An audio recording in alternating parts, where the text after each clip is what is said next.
o que que é, afinal, o plano de contratações anual? Para a gente já começar a partir de uma definição.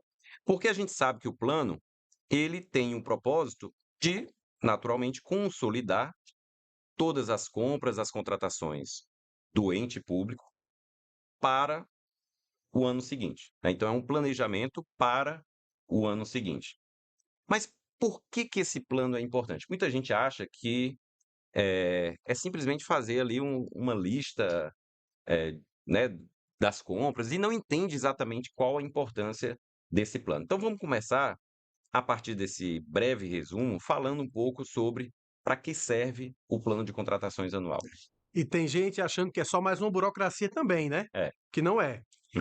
Bom, pessoal, a gente sabe que, na realidade, qual é a prática que a gente viu dentro dos órgãos públicos? Ao longo do ano, as pessoas, os setores iam lembrando das demandas e iam fazendo seus memorandos, iam solicitando essas despesas. E muitas vezes, não era raro acontecer, não dar tempo entre o momento que se solicitava uma demanda e o momento em que o setor de licitações efetivamente conseguiu entregar o contrato assinado pronto para a emissão de uma ordem de serviço ou de uma ordem de fornecimento. Então, é uma situação muito comum, muito corriqueira, não ter essa sincronia. Então, se nós sabemos que a maioria das contratações são repetidas anualmente, nada mais razoável, nada mais lógico, nada mais eficiente do que você já antecipar no ano anterior aqueles objetos contratuais que naturalmente, Tiago, sejam previsíveis. Ninguém planeja o imprevisível, né? Mas o que é previsível, você já antecipa e já começa a trazer o que você pode ter de informação para que o setor de compras comece a planejar também a sua carga de trabalho. Ah, para não ficar sobrecarregado, porque às vezes acontece de no mesmo mês chegam ali 50 demandas urgentes. Então, tem essa finalidade, essa função prática também, é de não sobrecarregar o setor de compras, né, eles poderem se planejar ao longo do ano para poder fazer cada compra na medida, né, no tempo adequado, né, pra também não ficar ali muito acumulado em um determinado período de tempo. Exatamente, né? Esse plano em que nós estamos agora em 2024.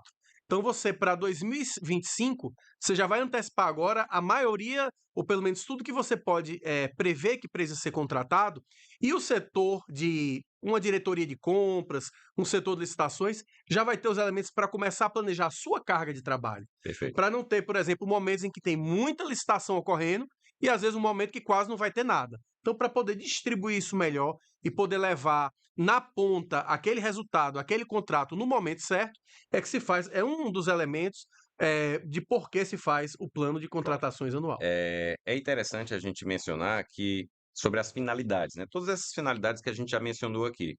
A as os objetivos do plano de contratações, anual, que já estavam, né, estabelecidos ali na doutrina, também em alguns precedentes do Tribunal de Contas da União que já mencionavam, essas finalidades do PCA foram incorporadas no decreto federal que regulamentou, né. Então a gente observa, se vocês pegarem o artigo 5º do decreto 10.947 de 2022, que no plano federal regulamentou o PCA, tá lá, um dos objetivos do PCA: racionalizar as contratações públicas, né, das unidades administrativas, garantir o alinhamento das compras com o planejamento estratégico, subsidiar a elaboração das leis orçamentárias. Essa é uma finalidade fundamental do plano de contratações anual. É o plano que vai orientar a elaboração da peça orçamentária, né. Historicamente, o pessoal usava o orçamento para já fazer planejamento, mas ali é só um consolidado daquilo que foi planejado anteriormente, não é isso? Exatamente. E aí, evitar o fracionamento de despesa, está lá também no como uma das finalidades do PCA. Vejam como a gente vai percebendo que o PCA tem, funções muito práticas, né, concretas para a realidade de todos os órgãos públicos. Exatamente. O que é que um fenômeno também que a gente vê que ocorria muito, pessoal. Vamos dar um exemplo de um município. Cada secretaria começa a pedir um mesmo objeto com uma nomenclatura diferente. E não raro, Você tinha às vezes duas licitações, mas quando você ia olhar no final era um mesmo objeto, mas uma descreveu de uma forma, outro descreveu de outra, né? Outro fenômeno que acontecia muito, uma secretaria pedia material de expediente e lá o valor não dava o valor ainda de uma licitação, fazia uma dispensa. Depois uma outra secretaria, que não fosse unidade orçamentária autônoma, né? Também solicitava e fazia uma dispensa também.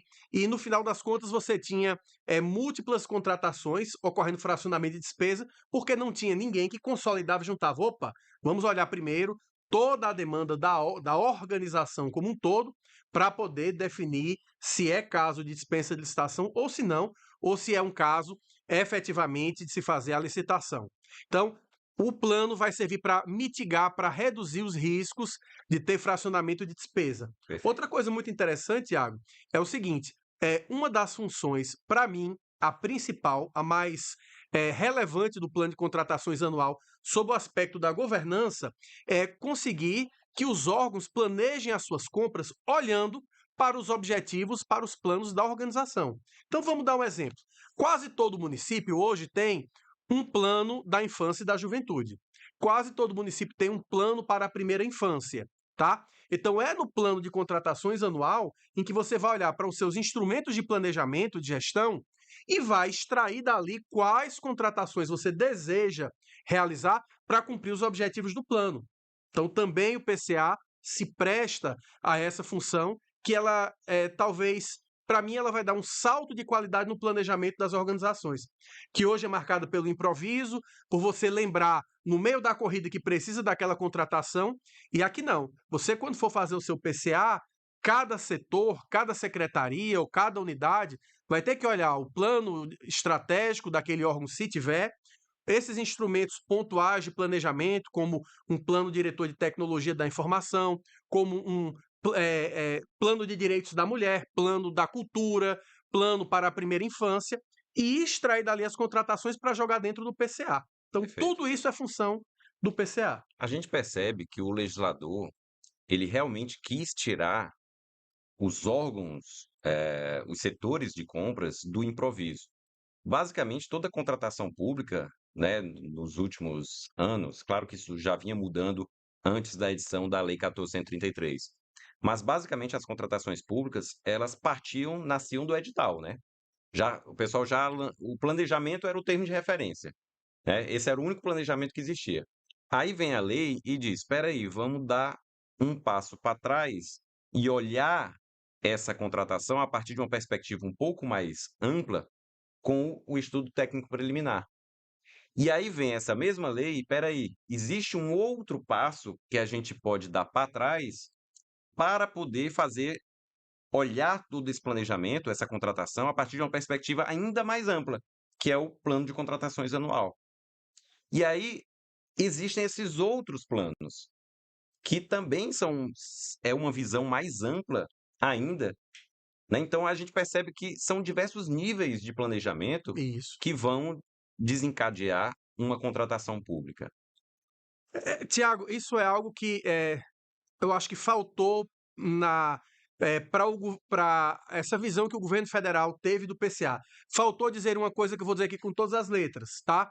O PCA é um planejamento tático das contratações. Não é planejamento que você vai descer no nível de objeto, de você dizer que precisa de um grampeador, de clipe, que você precisa de alfinete, que você precisa de folha de A4. Não, né? A gente vai detalhar isso um pouquinho mais na frente, mas é aquele momento em que não é um planejamento de nível operacional, tá? É um planejamento em que você vai ter, de um lado, o planejamento estratégico, ou seja, você já tem aqueles planos da organização, tá? Aqui na ponta você terá depois os objetos específicos, as compras mesmo, digamos assim, o material de expediente, você vai ter a folha, você vai ter a aquisição de gêneros alimentícios, e aqui no meio você tem um planejamento tático, que é o PCA. Então ele faz, digamos assim, a interlocução, ele faz o meio de campo entre esses planos da organização, tá? Que já devem existir, muitos deles têm forma de lei, e a licitação em si. O PCA vem no meio. Ele faz essa comunicação, esse meio de campo entre os instrumentos macro estratégicos de planejamento e a licitação em si. Perfeito. Agora, que a gente já falou sobre toda essa importância do PCA. Aí a pergunta que de vez em quando o pessoal me faz: ele é obrigatório?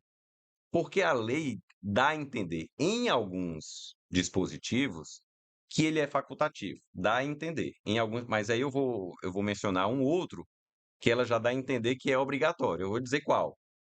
Mas o que que você acha sobre isso? Qual é a sua opinião? E aí você pode ser sincero, sobre a obrigatoriedade ou não do plano de contratações anual.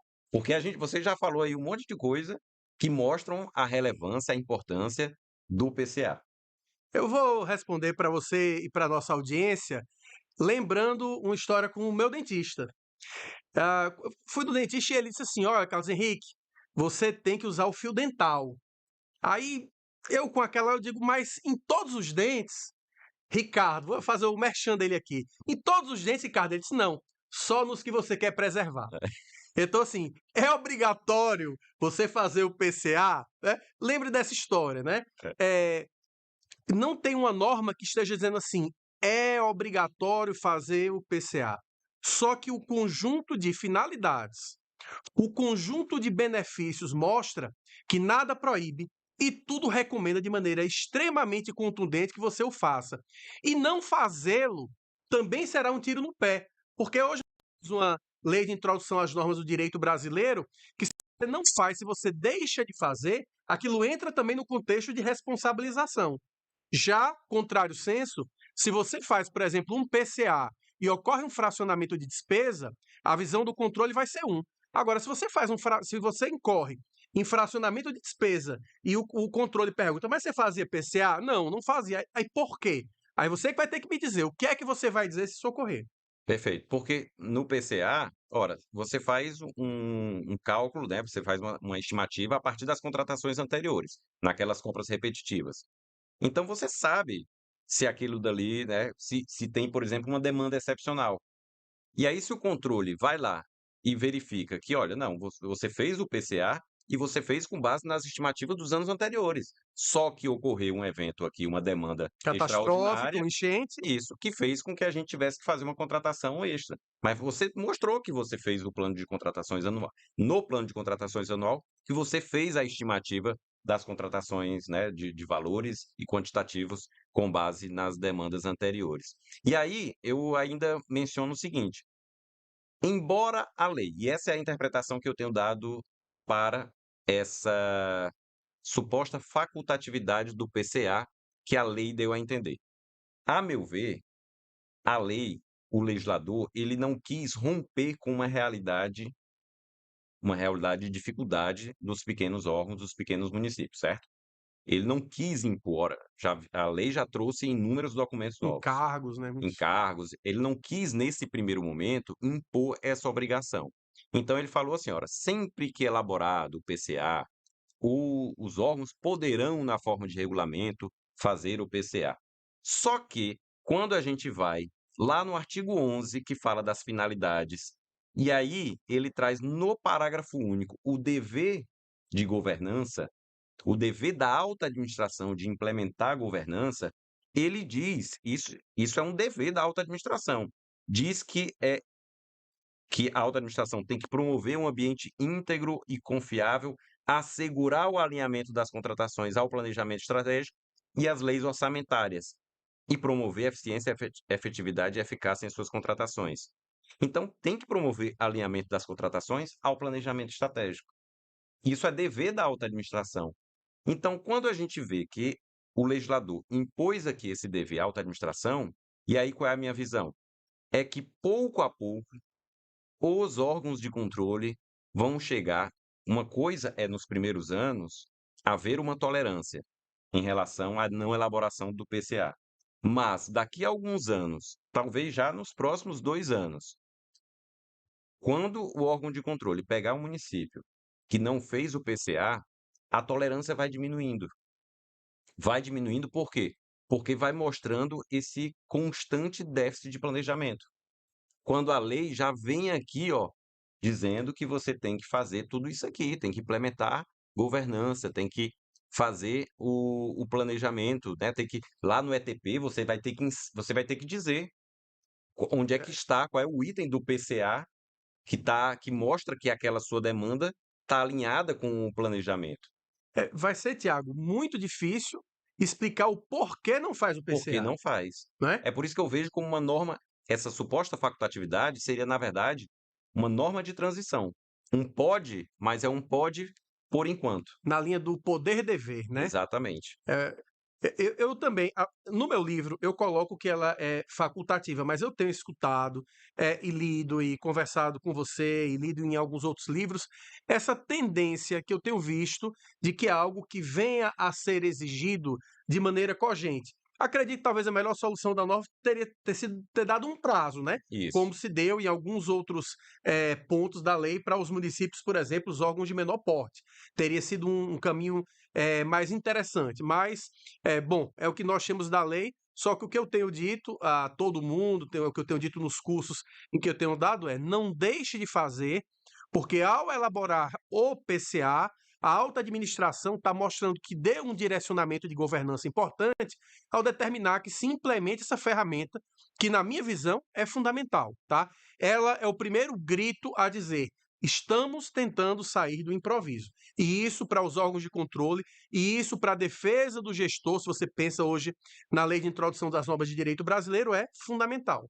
E aí que já vale a gente adiantar que não existe uma fórmula exata, um modelo perfeito, exato de PCA, né?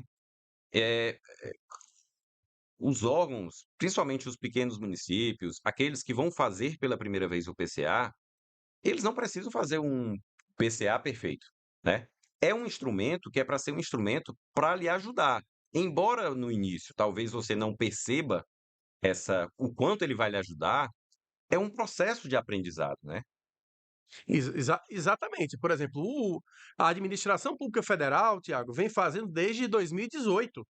Eles têm feito inclusive numa plataforma dentro do sistema, para você ver antes, para fazer o PCA já se exigiu até ETP. Aí viram que pisaram, né, na bola, que não tinha sentido, e foram modelando, mas a gente pode dizer que a administração pública federal já está 18, 19, 20, 21, 22, 23, já está com 7 anos fazendo PCA. Ou Então já seja, errou bastante e já corrigiu. e alguns erros ainda estão Ainda teimando, permanecem, é. mas enfim, mas estão caminhando, tá?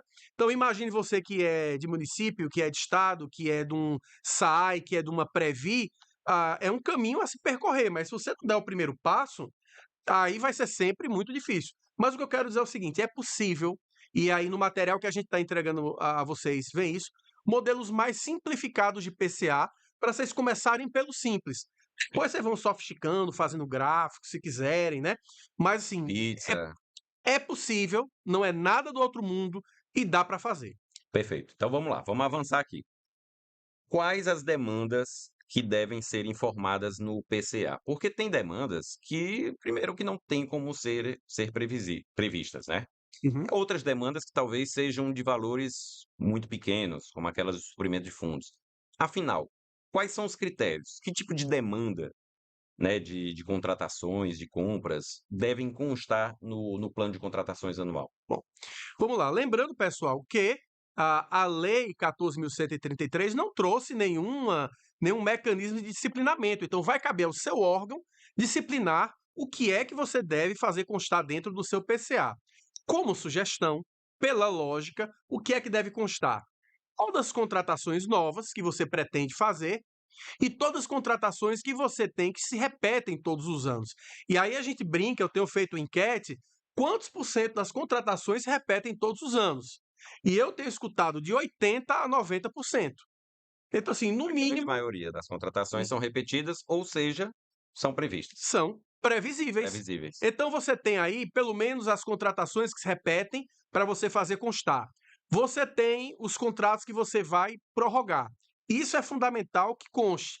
E o que é que não. E projetos, por exemplo, vamos supor que um determinado município está pensando em construir uma unidade básica de saúde, que está pensando em fazer uma construção de uma praça. É algo que não está nas suas contratações anteriores, mas é um projeto que tudo recomenda que pelo princípio da anualidade, que você planeje de um ano para o ano seguinte, né? Não é ao longo do exercício em que você já vai ter a LOA votada que você vai, né, inventar de construir, de fazer um projeto, né?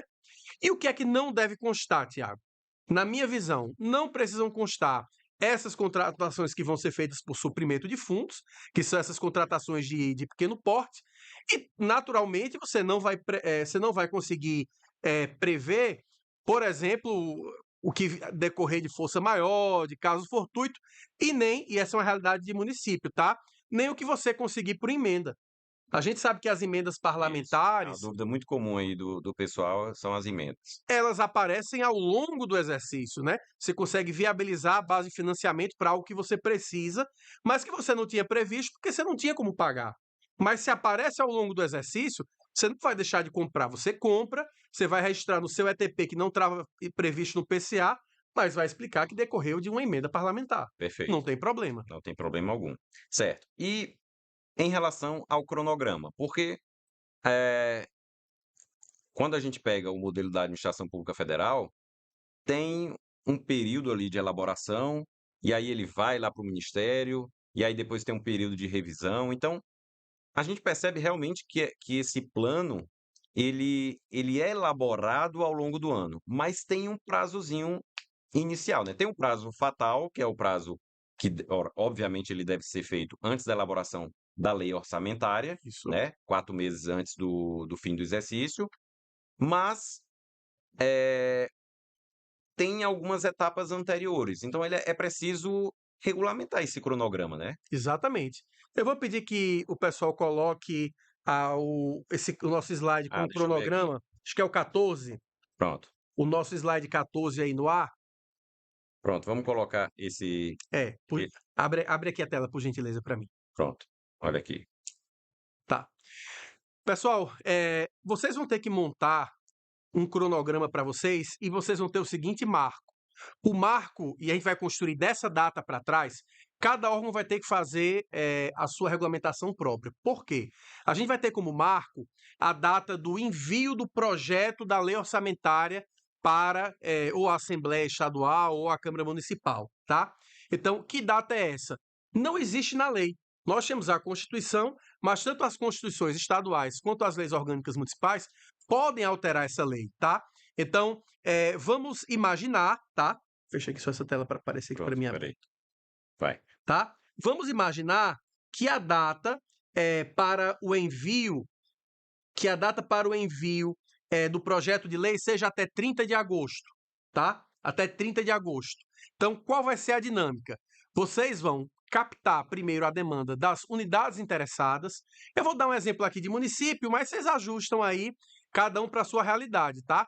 Então, o processo vai ser coordenado pela diretoria de compras, não é pelo pregoeiro, não é pelo agente de contratações, é pelo diretor de compras ou diretor de suprimento, ou o nome que o valha, né? Mas a pessoa que faz esse gerenciamento das compras, ele é quem lidera, é quem coordena esse trabalho. Então, ele vai abrir uma janela de prazo para cada secretaria, ou seja, para cada unidade interessada, informar suas demandas em um formulário, tá? Então, ele deve abrir esse prazo. Vamos dizer que esse prazo aí, Tiago, seja um prazo que seja de 2 semanas. Não adianta colocar muito tempo, deixa eu dizer isso a vocês, porque conversando já com muita gente, se colocar muito tempo, muita gente ainda não vai fazer, você vai ter menos tempo de cobrar, tá? Então, 15 dias aí já é um tempo suficiente. Suficiente. Depois esse material vai chegar para o diretor de compras, que vai fazer aquele trabalho de racionalização. Vai olhar se alguém não pediu uma coisa absurda, né? Assim, peraí, pediram aqui uma viagem para o Caribe, para um congresso, né? Inclusive, é esse o momento de fazer aquele corte das despesas de luxo, né? Daquelas compras de consumo que a lei, né, traz como vedadas, que são as compras que entrem nessa categoria de objeto de luxo, né? Exatamente, né? E outros que, mesmo não sendo de luxo, não tem base de financiamento, né?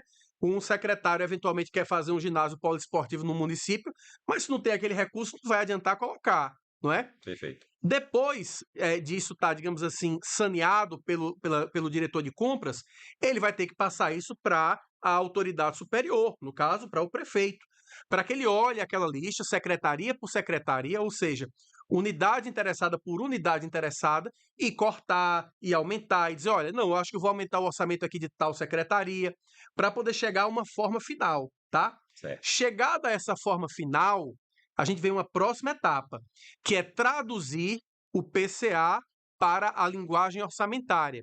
Porque lembram que a gente falou, Tiago, no começo, que o PCA é um insumo para a elaboração da LOA? Isso. Então, quando você termina o PCA, essa prévia do PCA, deve ir para o setor de contabilidade para ele traduzir em termos orçamentários, ou seja, para termos de ações, projetos e operações especiais, aquelas despesas que estão previstas no PCA, que ele vai criar um anexo técnico, que é o anexo 6, que é um anexo obrigatório que vai acompanhar o projeto de LOA que irá para o Poder Legislativo.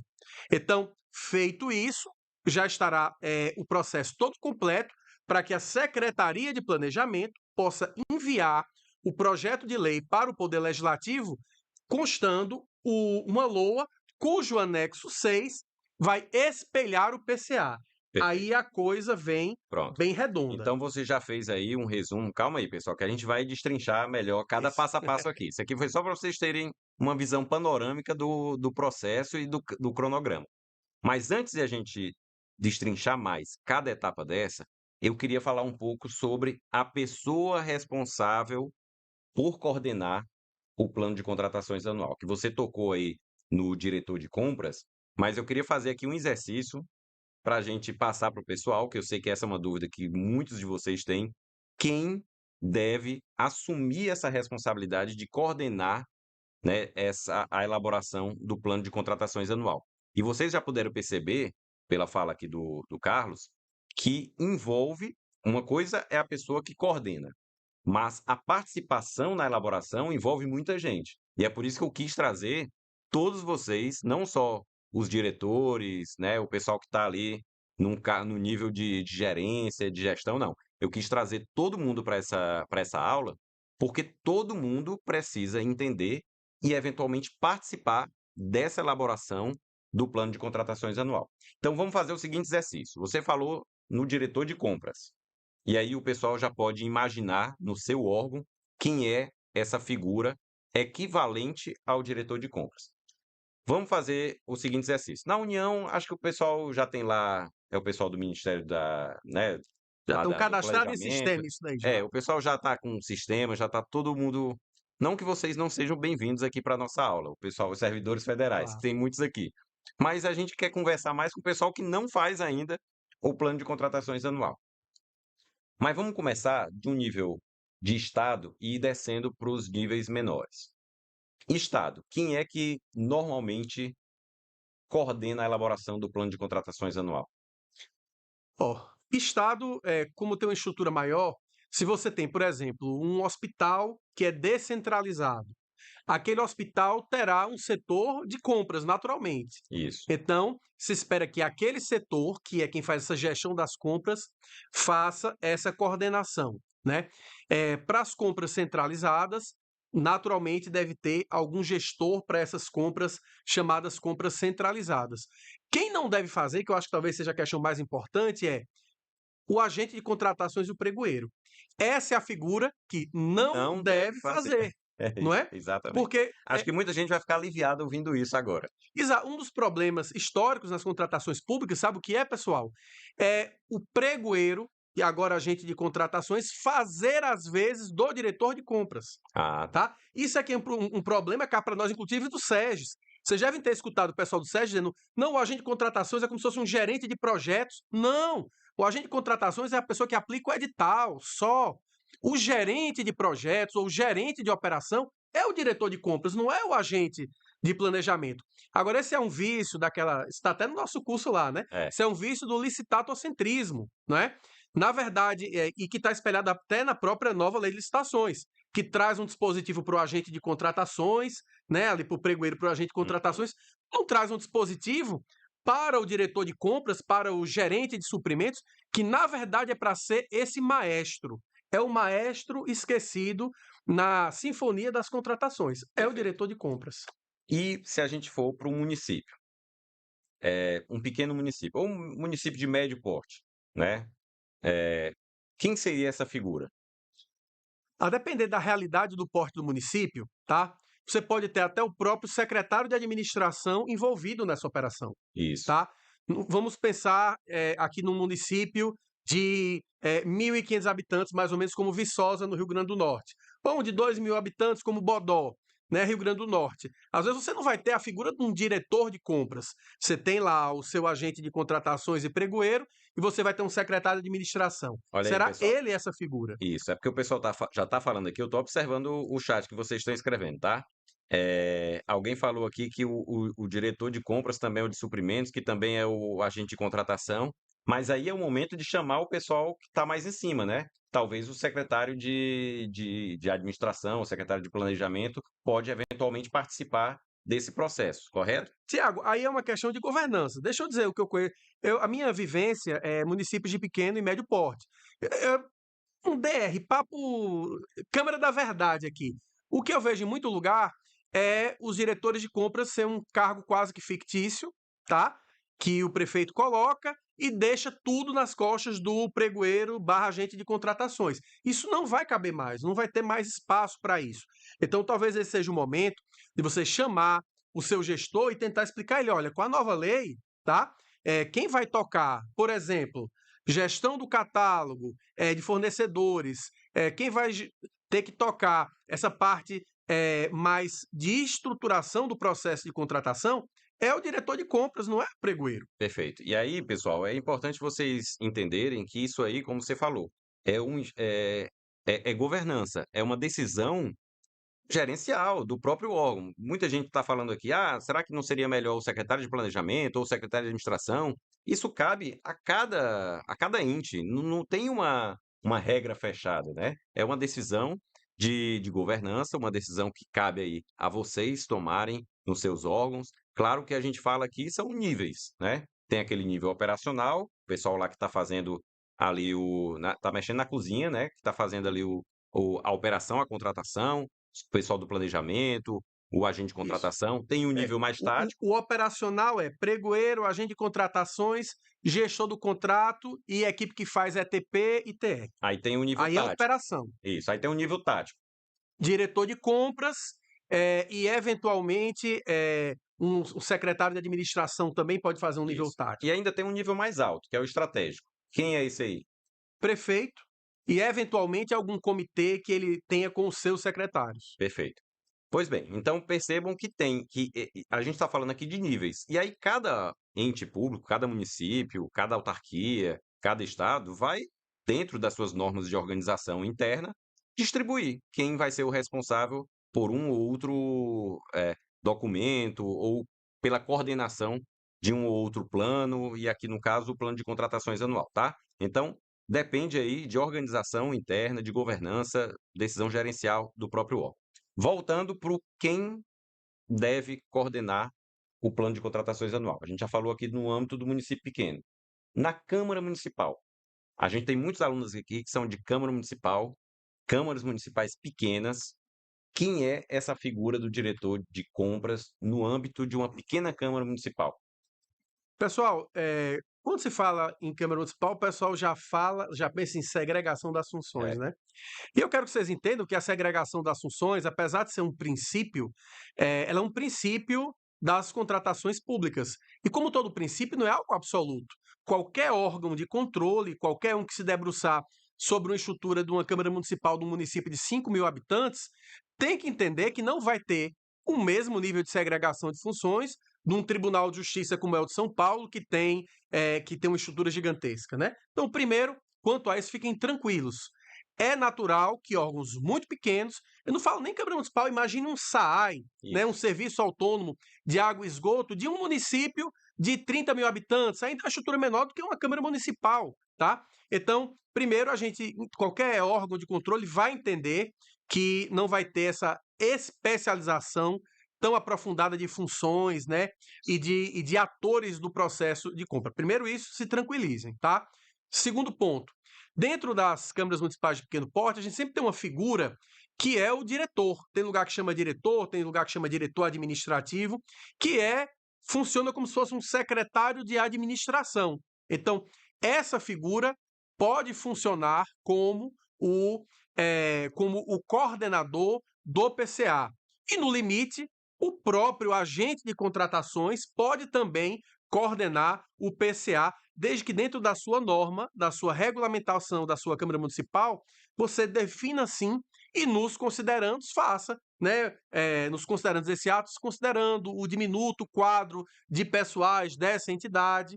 Fazendo assim, você está em bom caminho, não vai ter problema. Perfeito. Agora, Tiago, num município que tem mais de 100 professores, que tem dezenas e dezenas de funcionários de corpo administrativo, dizer que não dá para botar uma pessoa a mais para fazer ser diretor de compras, aí já fica mais difícil de engolir. Perfeito. E aí você tocou num ponto que eu sempre falo, pessoal, é justamente nos pequenos órgãos que a regulamentação se torna tão importante. Porque você regulamenta e diz quem vai fazer o quê de acordo com a sua realidade. Se só tem agente de contratação lá para fazer o plano de contratações anual, pois vai ser ele que vai fazer. E você coloca numa regulamentação e não tem órgão de controle que vai questionar isso. Porque na hora que ele pegar lá, olha, está na nossa regulamentação. E por que está na regulamentação? Porque era o que a gente tinha aqui. Né? A gente não ia deixar de fazer só porque só tinha uma ou duas pessoas. E hoje eu brinco dizendo que nós estamos vivendo um cenário disruptivo. Por quê? Uma vez eu cheguei no município, eu gosto de fazer essas provocações, né? Em um determinado município eu perguntei o seguinte, eu disse, olha, quem é que faz termo de referência aqui? Né? Aí disseram assim, quem faz o termo de referência é fulano.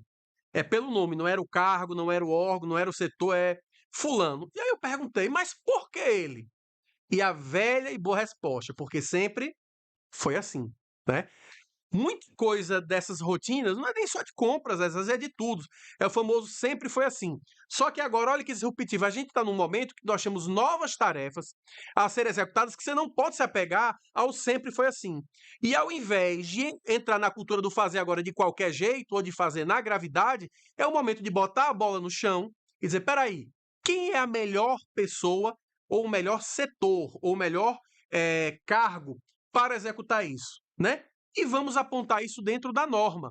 Isso traz uma camada de segurança muito grande para todos que estão atuando naquela organização. Muito Então, grande. eu peço, pelo amor de Deus, já que não vai dar para falar que o sempre foi assim, também vocês não devem aderir ao fazer de qualquer jeito. Sentou, se a gente só tem 3 pessoas que operam aqui a contratação, vamos normatizar, vamos colocar isso no papel, porque o dia que chegar o órgão de controle, chegar o promotor chato, como eu cheguei lá e perguntei, quem é que faz o termo de referência? Vocês vão dizer, é tal setor. Por quê? Em vez de porque sempre sou assim, ó, vocês vão puxar normas, porque nós temos um decreto que regulamenta que é assim. Perfeito. E aí é muito difícil dar E olha, problema para isso alguém. aí você faz É essa libertador, Tiago. é, que é exatamente isso que eu tenho falado para o pessoal. E você senta numa tarde, reúne todos os setores e começa a conversar ali, a perguntar quem é melhor para fazer assim. E aí vai sentando ali, vai fazendo, desenhando o organograma. E a partir dali, você coloca uma pessoa para redigir. Depois volta, senta de novo, vê o que tem de erro ali e acabou. Sobretudo, faz isso, e nesses próximos 2, 3 anos, que são anos de muita mudança, no final do ano revisa. Pô, a gente colocou para fazer o PCA o secretário de administração. Pô, tá dando certo? Será que não é melhor mudar para o de planejamento? Será que não é melhor mudar para um outro setor? Então, acho que nesses próximos 2, 3 anos agora, são anos de experimentação. Eu acho que não precisa ter tanto medo. Não tenha medo, tá? Ponha no papel, teste, dialogue, ponha no papel e teste. Se ao longo do exercício final do ano achar que não funcionou bem, procure oportunidade de melhoria, revise e tente outro modelo. Perfeito. Bom, vamos lá. Agora vamos entrar nos detalhes. Vamos falar, você falou que esse diretor de compras, ele vai coordenar e ele vai fazer o primeiro passo é fazer o processo de captação das demandas. Ou seja, ele vai pedir para o pessoal, para a base, né, para as unidades administrativas, informarem as demandas. Então, esse é o primeiro passo. E aí a gente vai entrar na questão do DFD, do documento de formalização de demanda. Porque, gente, o documento de formalização de demanda, ele foi previsto na Lei 14.133 como sendo duas coisas. O documento que vai alimentar o plano de contratações anual e, ao mesmo tempo, o documento que vai dar início ao processo de contratação direta. Então, tem dois DFDs aí. Então, tem o DFD que dá início ao processo de contratação, não só a contratação direta, mas ele está lá com um dos documentos que dão início ao processo de contratação direta, né? e o documento que também vai alimentar o plano de contratações anual. E aparentemente não foi uma boa opção do legislador, pelo menos muita gente entende assim, colocar o mesmo nome para documentos que na prática são distintos, né? Eles têm uma natureza distinta. E aí, como é que a gente resolve essa dificuldade? Eu até bebi água, viu, para falar aqui do assunto. Tiago, antes de falar dessa confusão, desse quiprocó criado pela lei, eu digo logo o seguinte: quem for diretor de compras aí, tá? Tome um banho de sal grosso, se prepare, porque quando você começar a captar as demandas, você vai ter uma primeira onda natural de resistência, como é quase tudo na Uhum. vida. Eu tenho conversado, eu conheço alguns diretores de compras de órgãos, mesmo de órgãos estaduais estruturados. Eles, rapaz, só estão faltando me matar. Quando eu disse que tem que fazer agora a comunicação do que quer comprar para o outro ano, a pessoa disse, amigo, eu não sei nem se eu estou vivo ano que vem. Você está querendo? Vai ter que fazer, Tem que fazer. tá? Então, tanto os órgãos demandantes vão ter que entender que esse é um momento de mudança, vão ter que entender que é uma nova atividade que vai ser muito importante e que no primeiro ano vai exigir mais energia, no segundo ano já menos, tá? E que os diretores de compras vão ter que muitas vezes romper essa barreira cultural de resistência. Então, o primeiro ponto é esse aí, tá? Essa captação da demanda vai envolver uma resistência da turma da base. Tá, perfeito. E aí? Se E aí, preparem. tá, então vamos dar um tempo aí, 10 segundos para eles respirarem. Como é que eles vão fazer essa abordagem? Já que eles têm que se preocupar, eles já têm que se preparar para essa pequena revolta, né? Esse pequeno motim. Diga aí pro pessoal, primeiro, que documento é esse que eles Então, vão mandar? Como é que eles vão fazer? Como é que esse pessoal vai responder pro.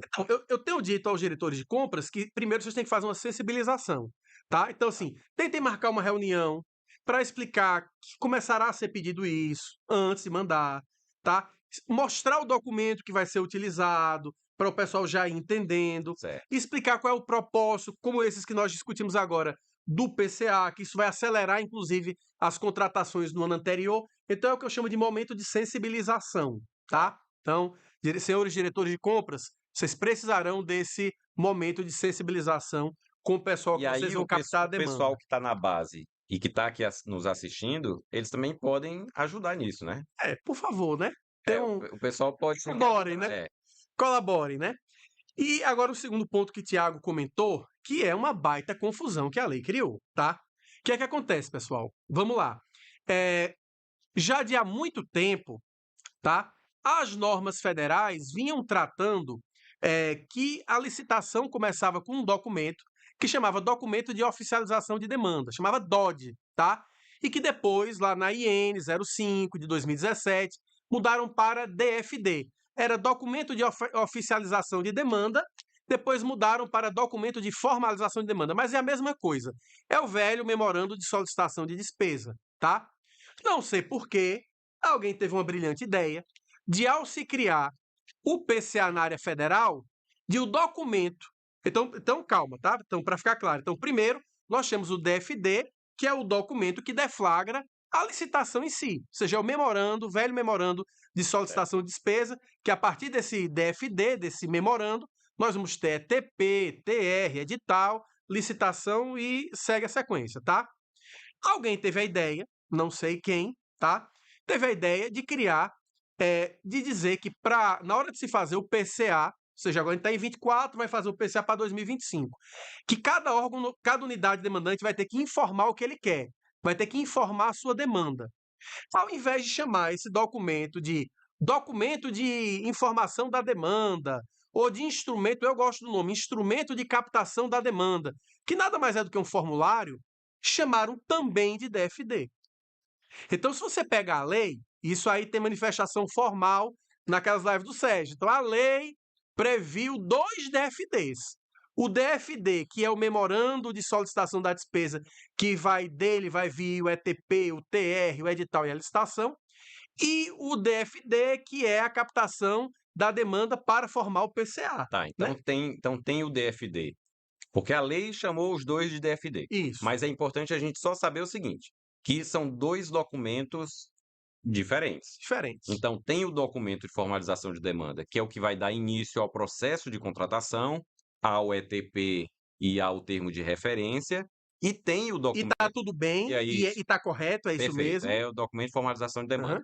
E tem esse DFD, que a lei chamou, que é o que vai alimentar o plano de contratações anual. E esse aí a gente pode chamar, só para evitar confusão aqui na aula, de outro, com outro nome, que foi esse que você mencionou. Eu sugiro instrumento de captação de demanda, Certo. ou ICP, instrumento de captação de demanda. Inclusive, eu tenho sugerido sempre ao pessoal que, ao regulamentar o PCA, mude o nome. Eu estou dizendo instrumento de captação de demanda porque eu acho que é bem claro ao que ele se propõe. Mas se você quiser dar outro nome, eu só acho que a pior opção é chamar DFD e É, causar uma confusão na cabeça do pessoal, exato, perfeito. tá? Então, esse instrumento de captação de demanda é o que vai, é o que a gente vai utilizar para captar as demandas, aquilo que o pessoal tem que informar o que deve, né, o que na visão deles é necessário, o que deve, ser contratado no ano seguinte, não Isso, é isso?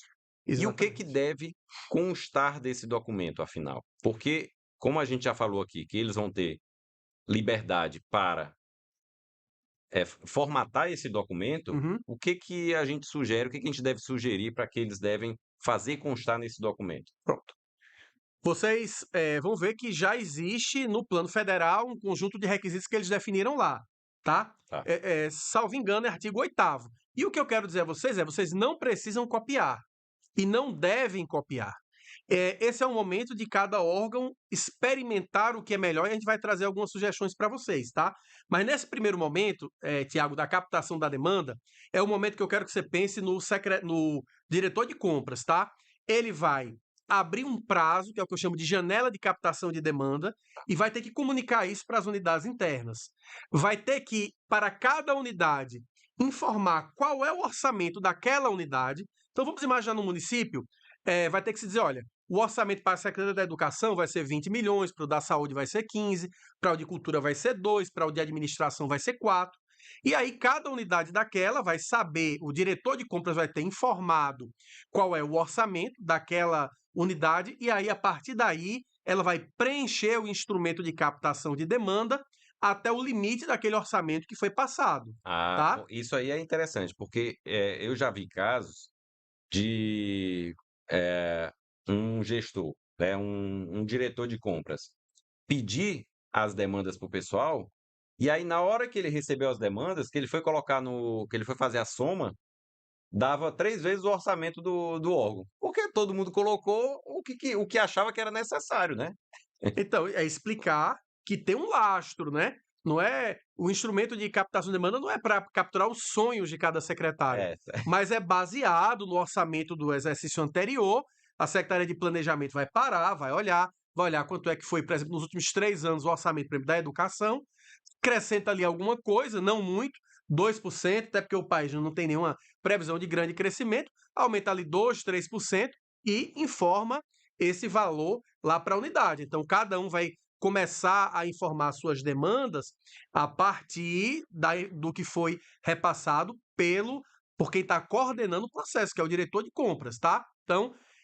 Então esse é o primeiro ponto. isso é a importância também de ser a pessoa que coordena estar no nível tático, porque precisa ter essa compreensão de que, olha, o cobertor é curto, não vai dar para a gente atender todas as unidades. E ele faz esse papel de concentrar e talvez fazer ali o corte, né?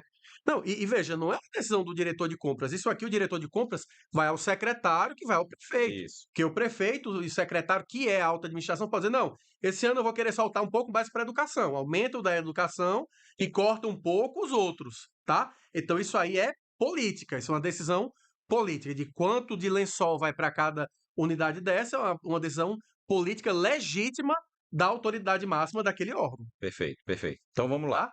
E aí depois da captação da janela, né? Porque você disse que primeiro teve, vamos lembrar, primeiro teve o processo de sensibilização, aí era preciso estabelecer uma janela para o pessoal informar essas demandas.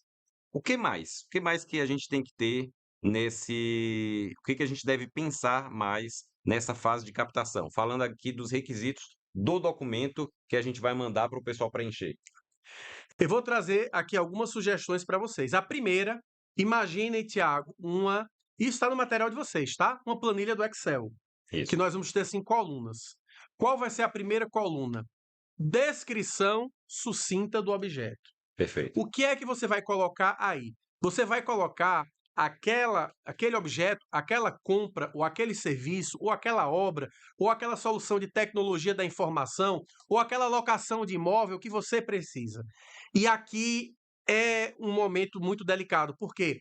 Porque surgiu lá na área federal, que eu disse que eles começaram em 2018, lá surgiu um péssimo hábito de exigir que o pessoal dos órgãos descrevesse a partir do item de compra. Aí vai engessar, né? Aí lá se botava papel A4, caneta, borracha, corretivo, grampeador médio, clipe grande. Não tinha condição. Aí trava. Vocês lembram que nós conversamos que eu disse que o PCA é um planejamento tático, ele não é um planejamento operacional. Então, o que deve se colocar aqui é aquele macro objeto, pessoal. Dando um exemplo concreto: aquisição de material de expediente. Você não vai aqui colocar os itens. Os itens vão ir lá no TR quando você for fazer o planejamento operacional. Mas nesse momento aqui é um planejamento tático. É bem verdade, sendo justo, que hoje no sistema do governo federal você também pode fazer a descrição apenas de maneira mais genérica, mas lá você tem que usar a classificação do CAT-MAT e do CAT-CER, que é muito ruim, tá? Mas hoje lá permite que você faça essa, digamos, especificação de maneira mais genérica. Pronto. Então, descrição do objeto. Exatamente. Agora, e a gente não vai, e aí a vantagem de a gente não seguir o modelo federal é que a gente tem liberdade de fazer de uma forma mais adequada, mais apropriada e mais consoante com a nossa realidade, tá? No seu órgão. Quais são as vantagens e desvantagens? Isso aqui, esse slide que você colocou aqui, é legal da gente colocar na tela. Porque a gente vai, ó, 30. a gente vai colocar aqui, pessoal, o que é o modelo federal e a sugestão que está no material de vocês, que a gente está colocando aqui, e vocês vão ver o quanto é mais simples. Carlos, explica para o pessoal aí como é que é essa Vamos lá. descrição. Se você não buscar usar a plataforma do governo federal, ou seja, se você fizer como a gente está sugerindo aqui, não vai poder subir para o PNCP, tá? Tá. Para subir para o PNCP, você deve obrigatoriamente seguir o catálogo do governo federal, o CAT-MAT e o CAT-CER. Então vamos lá, vejam aí essa primeira coluna. Imagine que um órgão vai precisar contratar, aqui eu estou falando de softwares, tá? É comum que todo órgão contrate um software de gestão de folha de pagamento. É bem comum que todo órgão contrate um software para gestão de sistema orçamentário financeiro. E também é razoavelmente comum que os órgãos contratem softwares de gestão de frota. Então, aqui comigo, volta para cá. Então, vejam só. Se você descreve assim dentro do seu PCA, todo mundo vai entender, correto? Perfeito. Vai fazer sentido. Sujeito lá que, por exemplo, que é da secretaria que envolve gestão de frotas, vai olhar o PCA e vai entender e aquilo vai fazer sentido. O camarada, por exemplo, que é lá da secretaria de administração, que utiliza o software tanto da Folha quanto o software de gestão financeira orçamentária, vai fazer sentido. Então, você vai conseguir se comunicar internamente. E na hora que você publicar no seu portal da transparência o seu PCA dizendo que você vai querer contratar aquilo, externamente também vai comunicar. Isso. Porque também as empresas que vendem software de folha de pagamento vão olhar e vão ver quando é que você vai contratar aquilo. As empresas que fazem gestão de frota vão olhar aquilo. Entretanto, se você pretender, pessoal, Tiago, isso é impactante. Se você pretende mandar para o PNCP, você não vai poder usar esse tipo de descrição que a gente está citando. Volta de novo para o slide aí, por gentileza, para o 30. Se você usar o PNCP, o PCA que fica no PNCP, tudo ficará como está na segunda coluna, tá? Você vai fazer apenas a descrição da classe, ou seja, que é um nível mais genérico. E só vai aparecer isso daí, ó, 3 vezes. serviços de licença pelo direito de uso de software, que é justamente a classe 7331. E aí a gente perde, volta aqui para mim, aí a gente perde uma das grandes vantagens do PCA, que é a sinalização para o mercado fornecedor do que você quer adquirir. Então, olha que forte isso que eu vou dizer. O PCA que está no PNCP não serve para nada. E eu faço o desafio. Quando acabar aqui a aula no intervalo, entre lá, entre em qualquer PCA e olhe, você vai entrar lá no PCA, PNCP, você entra. PCA, escolhe lá um município qualquer. Aí vai abrir o município. Aí lá embaixo vai ter um botão chamado detalhar. Você clica em detalhar. Vai abrir uma tabela, Tiago, toda genérica. Então imagine abrir uma tabela lá com vários itens como esse. Serviço de licença de software, serviço várias vezes repetido. O que é que isso está dizendo? Vamos supor que eu sou de uma empresa de software. Ora, existem vários tipos de software, que não é um ramo só de empresa. Então, assim, quem é do mercado está olhando aquilo ali não está servindo de nada, de nada. Já conversei com vários amigos que vendem para o governo. Bem que você usa o PCA, tu rapaz, não dá para entender nada. E se você pegar qualquer servidor do município e colocar ele na frente daquele PCA e dizer, meu amigo, leia aí e me diga o que é que você está entendendo, a pessoa vai dizer, eu também não estou entendendo nada. Perfeito. Então hoje é para inglês ver. E o que a gente está tentando trazer aqui nessa aula para vocês é uma solução que seja real e que faça sentido tanto internamente quanto externamente. Mais simples Mais e, simples. e útil, né? E real, útil, prático e que realmente vai ajudar. E aí, deixa eu aproveitar aqui que você falou sobre esse ponto, voltar aqui no chat, porque o pessoal está perguntando. Primeiro, o pessoal está perguntando aqui sobre a questão da publicação.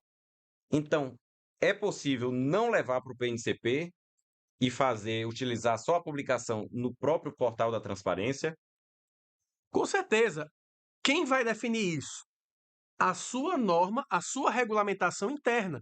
Então, se vocês regulamentaram, deram eventualmente aí um Ctrl+C, Ctrl+V, é um momento de vocês fazerem essa reflexão e se perguntar, vale a pena publicar no PNCP?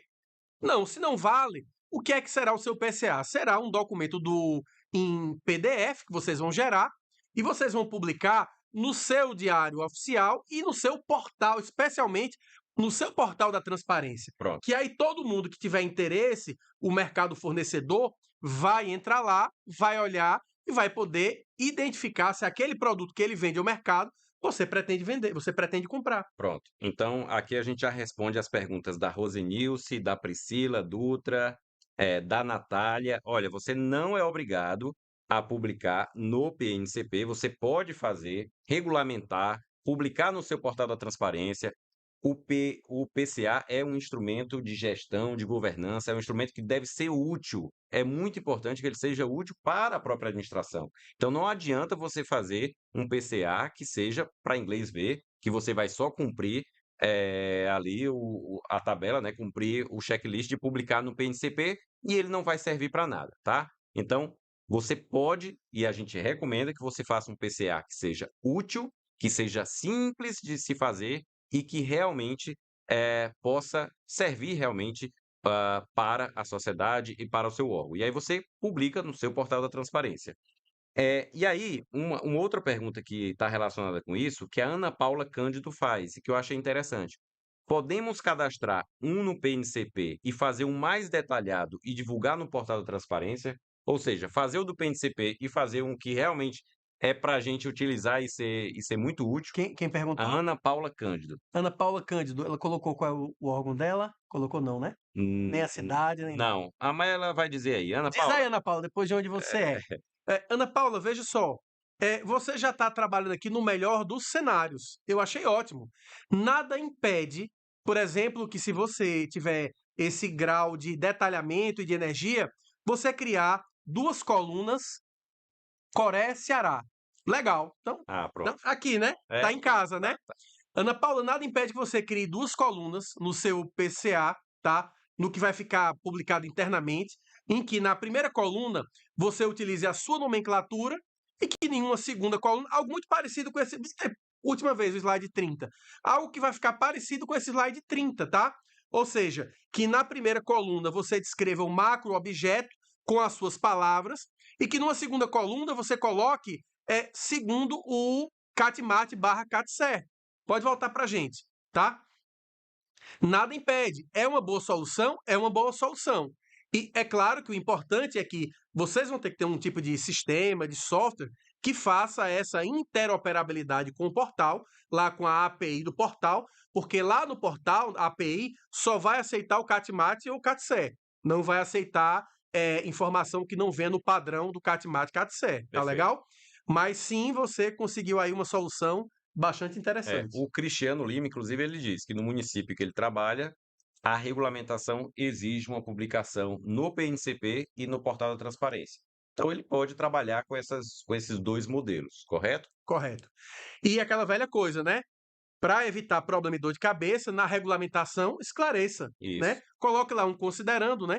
Considerando que o PNCP, o PCA publicado do PNCP apenas admite classificação via CAT-MAT, CAT-SER, considerando que descrições mais operacionais comunicam melhor internamente e externamente, se decide fazer essa dupla classificação. Não tem problema, Perfeito. tá? E realmente não tem problema nenhum, assim, não isso foi uma observação que uma pessoa fez sobre a questão da transparência. Na verdade, quando você publica no portal da transparência, você está realmente dando transparência, àquele PCA que você elaborou. E o PNCP, obviamente, que é um excelente instrumento, mas que, vai precisar de algumas melhorias. E a gente entende que no PCA é um ponto que vai precisar aí ter adaptações aí no futuro, né. Mas vamos lá, vamos falar, sobre Próximo requisito? o próximo requisito, que é a justificativa da necessidade. Aqui é um ponto crucial, né. Exatamente. Lembrem que, ao comunicar sua demanda, vamos supor que você é de uma secretaria, Secretaria de Educação. Cada item que você disser que quer que seja contratado, você vai precisar justificar. Justificar é dizer o porquê você quer que aquilo seja contratado, qual problema você quer resolver, né? Qual destinação pública você dará àquilo. Só que para fins de PCA, deve ser uma justificativa objetiva. Sim, perfeito. Não vá se preocupar aqui em poetizar, em contar história demais. Eu, naquela minha linha bem pragmática, Tiago, entre 1 e 3 parágrafos. E qual é o ideal? Um parágrafo robusto. Mas entre 1 e 3, não vá contar história demais, porque, como eu falei, nós estamos num momento do planejamento tático. Aqui não é o momento de você fazer uma justificativa, trazendo gráficos, descrevendo a política pública com grande detalhamento. Aqui é explicar qual é o problema que você quer Perfeito. resolver de maneira mais E objetiva. pessoal, esse uma sugestão de redação desse parágrafo tá no material, tá? Material que vai ser entregue para vocês, o manual do PCA, que a gente vai mandar para vocês, mas que vocês precisam da senha, que a gente vai dizer no final da aula. Olha só, então a gente já falou da justificativa, da o o primeiro foi Justificativa. Não, primeiro foi a especificação, especificação. Agora a gente vai para a justificativa justificativa já e depois foi, da justificativa a categoria do objeto. exatamente. Pronto, categoria do objeto, categoria da solução. Como é que é isso aí? Nós vamos classificar que tipo de objeto é aquele, tá? O governo federal trouxe uma lista que é interessante a gente adotar aqui, né? Você vai dizer se aquele objeto que você está pretendendo, se ele é um material, se ele é um serviço, se ele é uma obra ou serviço de engenharia, se é uma solução de TI, se é uma locação de imóvel, tá? Você vai fazer essa categorização. Lembrando, Tiago, que tanto a descrição do objeto quanto essa categorização vão estar no PCA, mas são provisórios. Quem vai decidir mesmo qual é o tipo é quando se fizer o ETP lá no outro ano, ao longo do planejamento operacional. Isso, então, Mas aqui é uma sinalização que eu vou dizer que 95% vai ser mantido. pronto. Pois então, vocês vão ter aí no material esse detalhamento, né, que Então vamos vocês dar um podem exemplo. colocar. Se estou falando em material de expediente, você vai classificar como material. Se é uma reforma de uma escola, você vai classificar como obra ou serviço de engenharia. Se é a contratação de uma licença para uso de software, você vai colocar solução de TI. Coloca na tela, esse slide 33, só para vocês entenderem do que a gente está falando. É o 33. Aí, ó. Ó, só para vocês entenderem. Esse é o terceiro requisito. Categoria da solução. Material, serviço, solução de TI, locação de imóvel, obra ou serviço de engenharia. Pronto. Agora, o próximo é condição da contratação, que aí são só 2 campos: nova Isso. contratação Volta com a gente. ou prorrogação. Por exemplo, esse requisito aqui não está no modelo federal, tá? Só que é uma sinalização super útil você já dizer se aquele objeto se é uma nova contratação ou se é uma mera prorrogação. Perfeito. Por que essa informação é importante, Iago?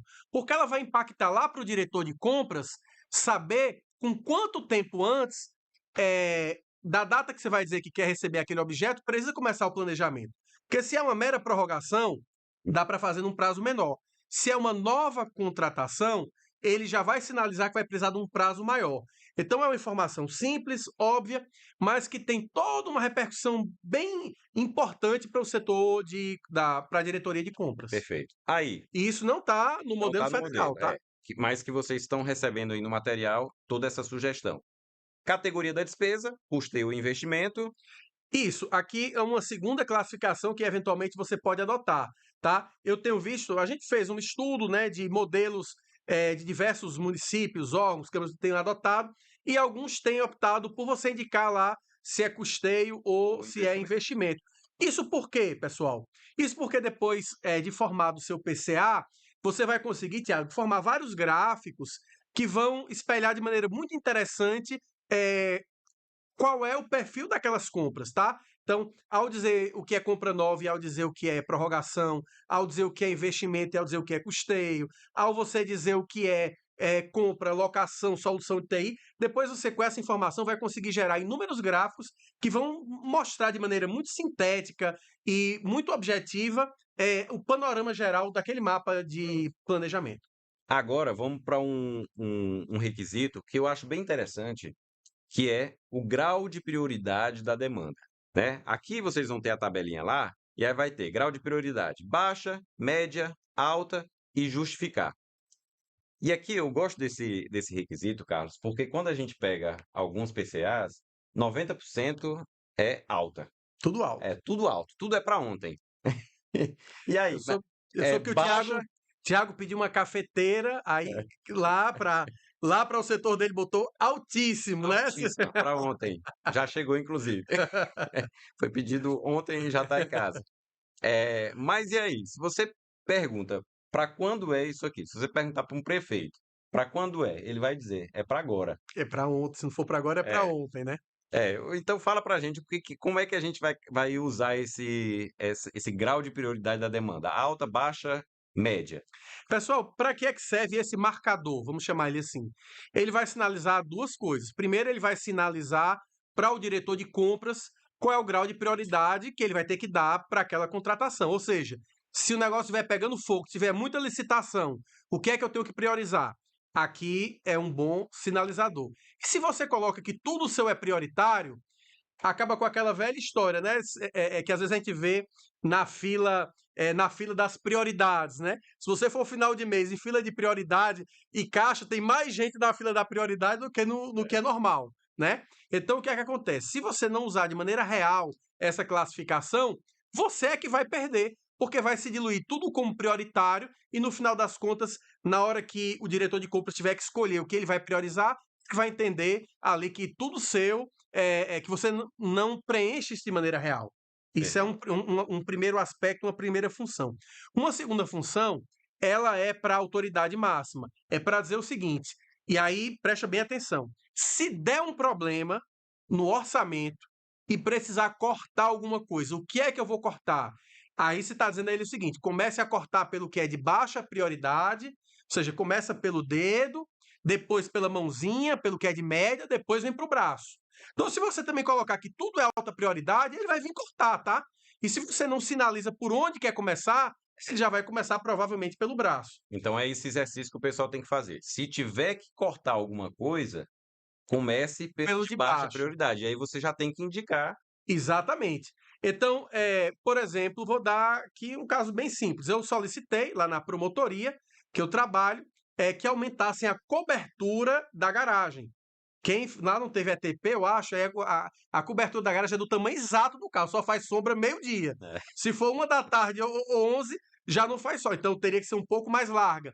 Mas qual é a prioridade disso? né? É baixa prioridade, é uma utilidade, é interessante, mas ninguém vai deixar de, por exemplo, fazer um outro tipo de investimento para fazer isso, tá? Então, essa é a ideia. Aí vamos lá. Tem lugares que regulamentaram isso, como classificar baixa, média ou alta prioridade. Acho uma coisa muito sofisticada, mas já vi alguns órgãos que fizeram isso, tá? E na área federal, eles dizem o seguinte: se você justificar como alta, na área federal você diz o seguinte: se você justificar como alta prioridade, você tem que justificar o porquê é alta. Ah, isso é interessante. Vamos colocar isso aqui na tela, porque eu queria que o pessoal desse uma olhada nisso aqui. Olha aqui, pessoal. Coloca aí, é o 36. Dê uma olhada como é que pode constar a justificativa. Aqui, ó. Então, pode ser mais simplificada, sem exigir, só botar média, alta e baixa, sem precisar justificar, né? Ou pode-se adotar esse outro modelo aí. Perfeito. E aí, aqui, ó, no caso de justificativa, um exemplo. Caso não seja renovada a assinatura do serviço de fornecimento de internet, todos os sistemas e equipamentos dependentes ficarão prejudicados. Então, justificativa simples que mostra de forma muito clara o grau de por que é alta essa prioridade dessa demanda. Perfeito? Já voltou para a gente? Já. Já voltou antes, aí. Estava ligado aqui o nosso produtor. É, Agora, vamos falar sobre data.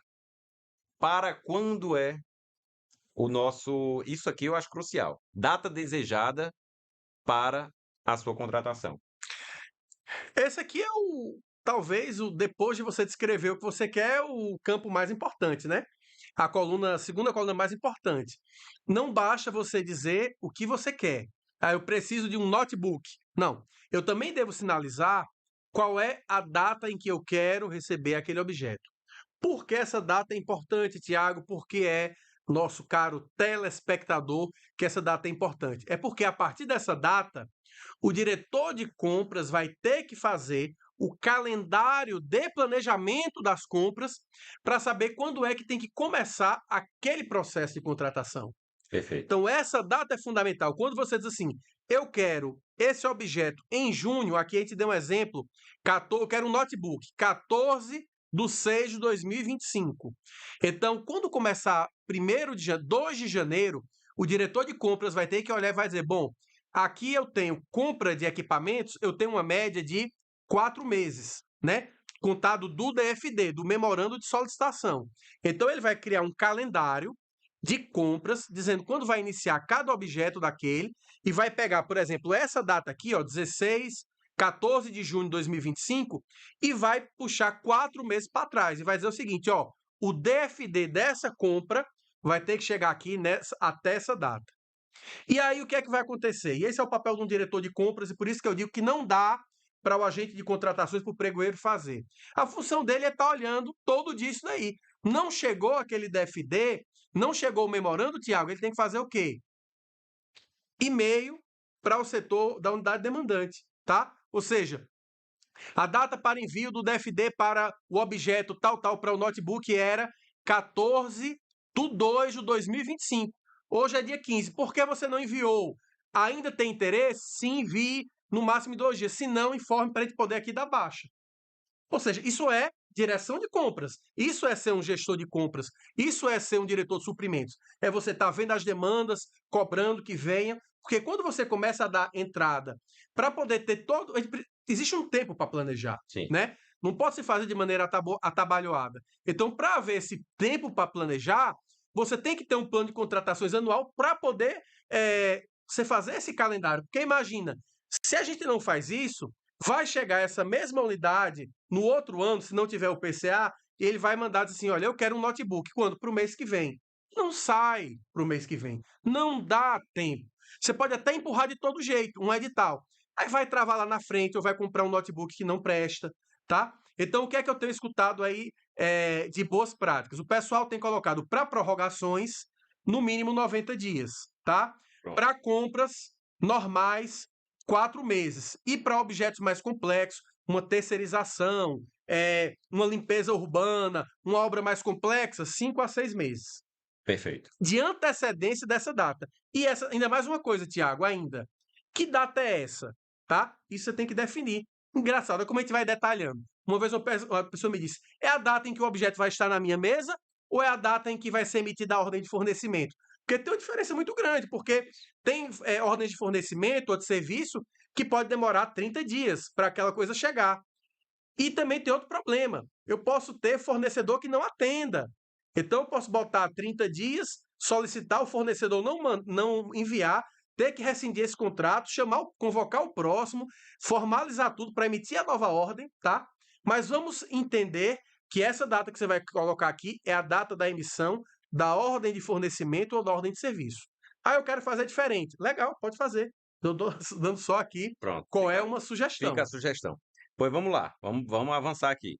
Relação com outras demandas. Ora, e aí, novamente, a data tem uma relevância fundamental, porque se você precisa comprar coisas antes, né? Se você vai comprar impressora, você precisa comprar toner, Isso, né? isso. Então, existem demandas que têm relação com outras, e aí também elas precisam ser sincronizadas, não é Pode isso? voltar com a gente. Exatamente, Tiago. E, por exemplo, esse requisito aqui que a gente está sugerindo, ele também não está no modelo federal, Tá. tá? Isso aqui também é um requisito próprio, é uma sugestão própria que a gente está fazendo. Perceba, eu tenho dito muito às pessoas, é um momento de experimentar. Vamos colocar esse requisito.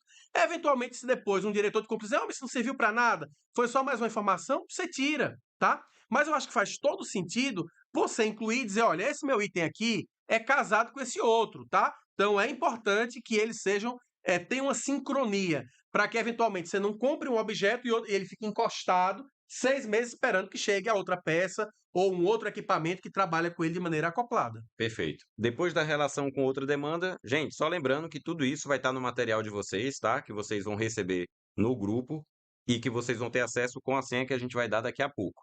Olha só, valor estimado. Ora, para a gente ver até se cabe no orçamento, precisa ter um valor estimado para essa contratação. Mas qual o grau de profundidade dessa estimativa? Não precisa ser muito aprofundado, né? Aqui. Exatamente. A gente vai para a seguinte lógica. Lembra que nós dissemos que de 80 a 90% das contratações são repetidas? Então olhe para o seu passado, ele vai lhe dar a resposta. Você vai ver que no ano passado, e a gente está falando de gênero, né? Ou seja, material de expediente. Foi liquidado ano passado 10 mil de material de expediente, no anterior 9 mil, no outro 9 mil.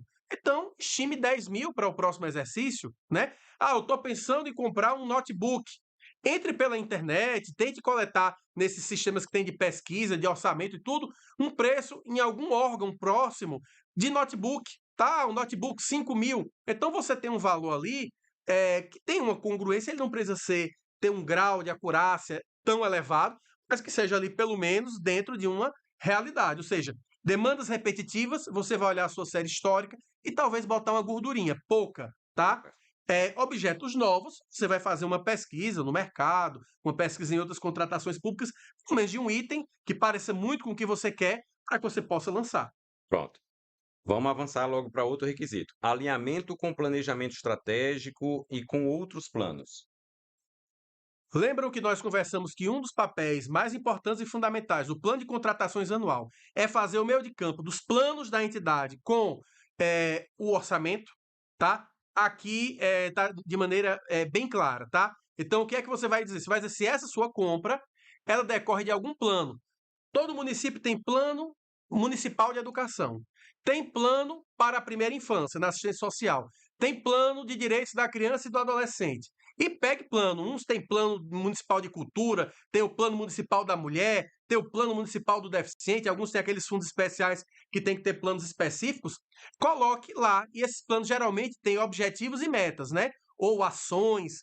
Vincule dentro daquele plano qual é o item que você vai estar atendendo aqui. Você vai estar mostrando para a autoridade superior que o que você está pedindo tem congruência, está alinhado com os planos do órgão, que foram planos esses que foram estabelecidos pelo planejamento de nível pela alta administração, pelo planejamento estratégico. Perfeito. Vamos colocar aqui. Coloca o 44 aí, só para o pessoal dar uma olhada aqui, quais são os planos e como a gente está sugerindo lá no nosso manual. Eu sei que município, só os de grande porte fazem planejamento estratégico, tá, Tiago? Uhum. Aqui está um exemplo de objetivo estratégico e de iniciativa, tá? Ainda não foi, não. Ainda não foi não? No slide 44. Foi aí? Ah, Foi? então o pessoal tá vendo, vai. Tá. Pronto. tá? Mas é o que eu disse a vocês, nem todos têm plano estratégico, mas esses outros planos, tá? Plano da primeira infância, todos têm alguns planos. Então, se o que você está demandando, se o que você está solicitando está dentro de algum plano, pessoal, você coloca aí dizendo qual é o objetivo, ou qual é a iniciativa, ou qual é a ação, tá? Ao qual ele está vinculado. Pronto, perfeito. Olha só, agora pode voltar para a gente. A gente já falou aqui do alinhamento com o planejamento estratégico, aí tem que ter a indicação da ação orçamentária, não é isso? Não, aqui é uma outra O sugestão de alinhamento com o orçamento. aprofundamento, Isso, perfeito. tá? Isso aqui tem órgãos que já estão pedindo que a unidade faça, Tiago. Tem órgãos que estão deixando esse momento da indicação da ação orçamentária para o setor de contabilidade, Tá. tá? Então, se o seu órgão tem um pouco mais já de maturidade, se tem um pouco mais de expertise, você não tem nenhuma dificuldade do outro mundo você já relacionar para cada unidade requisitante quais são as ações orçamentárias que vão ir para o orçamento, para ele apenas acoplar, dizer, olha, isso aqui, por exemplo, vamos dar um exemplo aqui, ó, desenvolvimento De atividades de legislativas. atividades legislativas. Se eu vou fazer um curso de capacitação em uma Câmara Municipal e eu tenho essa ação, eu posso acoplar a essa ação, tá? Tá. Isso vai da maturidade de cada órgão. Isso é uma coisa para órgãos já com um pouco mais de maturidade. Então fica como uma sugestão, mas a depender aí da sua realidade. Você não precisa Exatamente. obrigatoriamente fazer essa Eu indicação. acho muito interessante porque isso vai fazer o quê? Isso vai aumentar uma noção de cada unidade de conhecimento do orçamento. Aqui é o QDD, tá, pessoal? Está no QDD Tá. essa ação. Cada um vai conhecer melhor o seu QDD. Porque para que exista, digamos assim, uma consistência de planejamento, cada unidade vai ter que conhecer o seu QDD. Não pode ser uma coisa que, não sei nem o que é, isso é só com contador, não. O QDD, amigo, é como se fosse mais ou menos aí a sua mal comparando o seu contra-cheque. Você tem que conhecer qual é cada linha daquele contra-cheque ali, né? Perfeito. Então, E é aí, possível. e aí, por fim, a indicação da natureza da despesa. Também é um segundo passo dessa classificação orçamentária. Você indicaria primeiro a ação e depois a ação, aquela natureza da despesa, ou aquilo que o pessoal chama de elemento de despesa, né? Onde você vai dizer se é, por exemplo, um material permanente, se você vai dizer se é um material de consumo, se é consultoria, se é locação de mão de obra, se é solução de TI, né? No nosso material, a gente trouxe as classificações mais comuns que você vai encontrar sobre os elementos de despesa, tá? Pronto. Então, mas como eu digo, isso aqui não é obrigatório, não se assustem. Isso aqui Não, a gente colocou aqui digamos, o documento perfeito. O documento, o ideal, mas que não é necessariamente o documento que você deve fazer agora, de acordo, né, do momento aí que você vive no seu órgão. Mas a gente dá todas as possibilidades, todos os requisitos que você pode incluir, caso você entenda que é adequado para a sua realidade. Pois bem, a gente falou aqui de todos os requisitos do instrumento de captação de demanda, que é o instrumento que a gente vai mandar para as unidades para que eles informem as demandas, certo? exatamente. Aí, depois que o diretor recebe, o que ele vai fazer? Ele vai ter que consolidar isso aí, não é isso? Aí, então, a Exatamente. gente vai para o outro passo, o segundo passo. São 7 passos. A gente falou do primeiro, mas para o pessoal não se assustar, o primeiro é o mais denso. Isso, é A gente já 80% da história a tem no gente já fez primeiro. 80%. Agora a gente vai mostrar aqui o resto do processo. O segundo passo é a consolidação do plano, não é isso?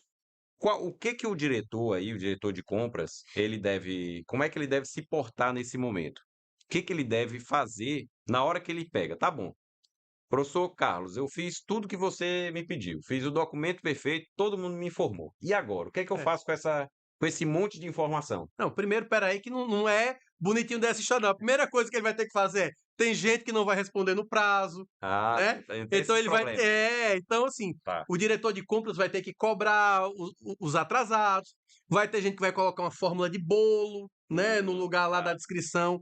Então, esse primeiro momento é o momento dele fazer uma triagem, digamos assim. Todo mundo respondeu, né? Imagina que um órgão, Tiago, mandou uma demanda abaixo do orçamento que ele passou, ou acima. Então, ele vai ter que procurar o responsável daquela unidade e dizer, amigo, aqui seu orçamento era 3 milhões, você mandou 2,5. né? Ou era 3 milhões, você mandou 4. E esse outro milhão, você conseguiu onde, né?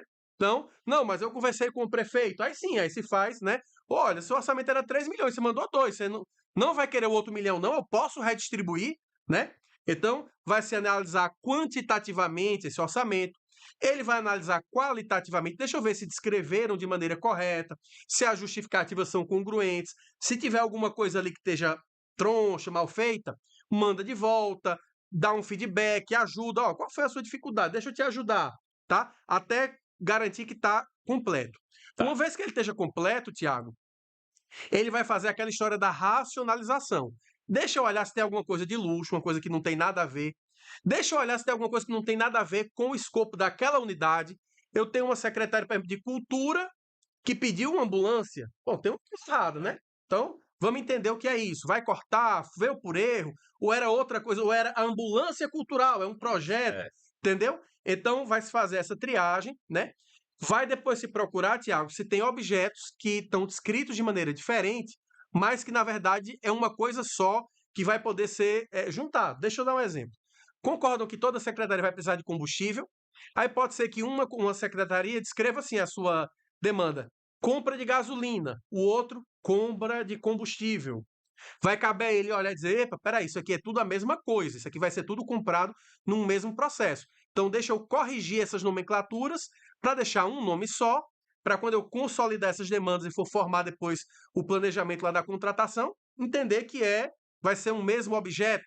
Também é uma atividade do diretor de compras agregar demandas semelhantes, tá? Então, perfeito. isso é tudo atividade Do, é o do nível tático, o diretor de suprimento, o diretor de compras, né?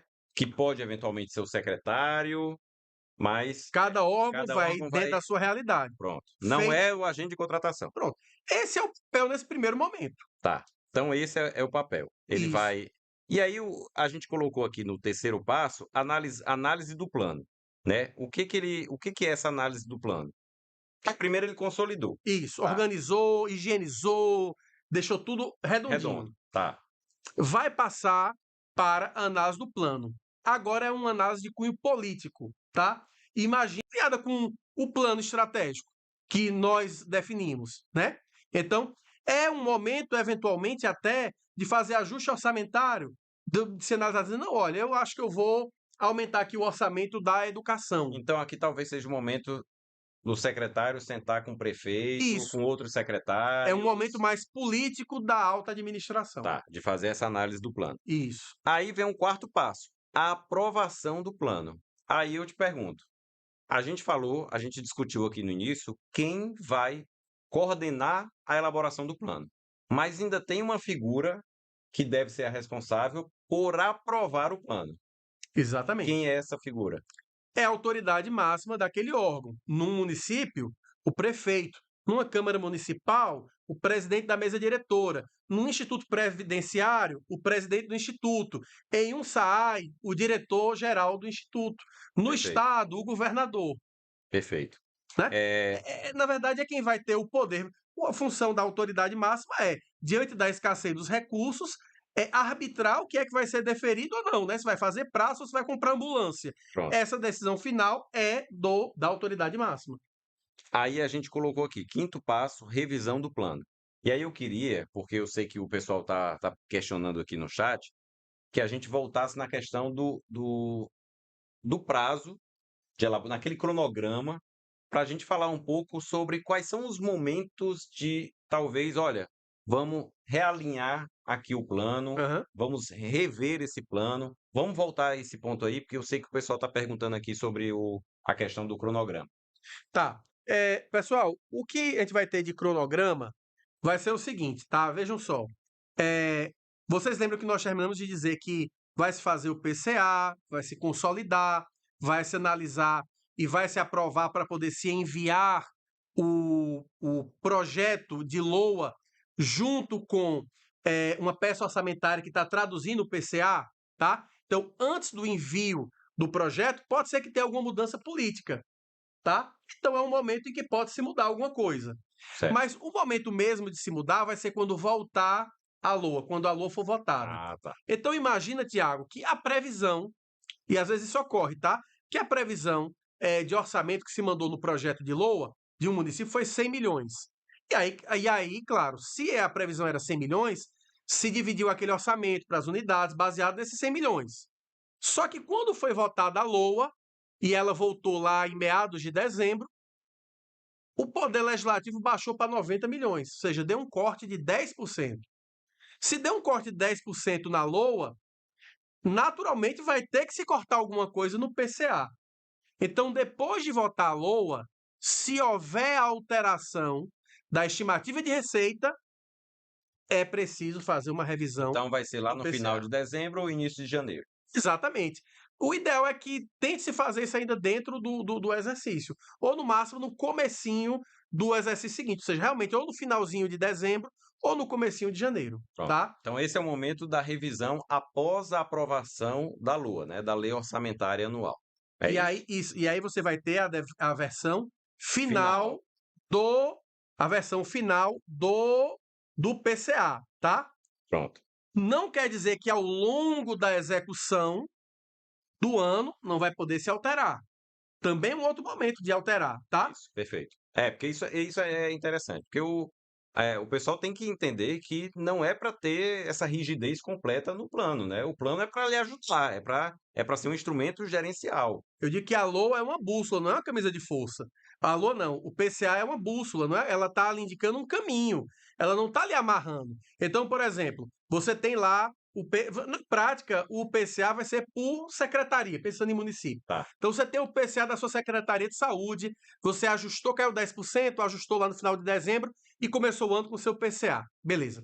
Se ao longo do ano, tá? Surgiu uma demanda nova, vocês conseguiram uma emenda para uma ambulância, vai atualizar o PCA e incluir aquela nova demanda.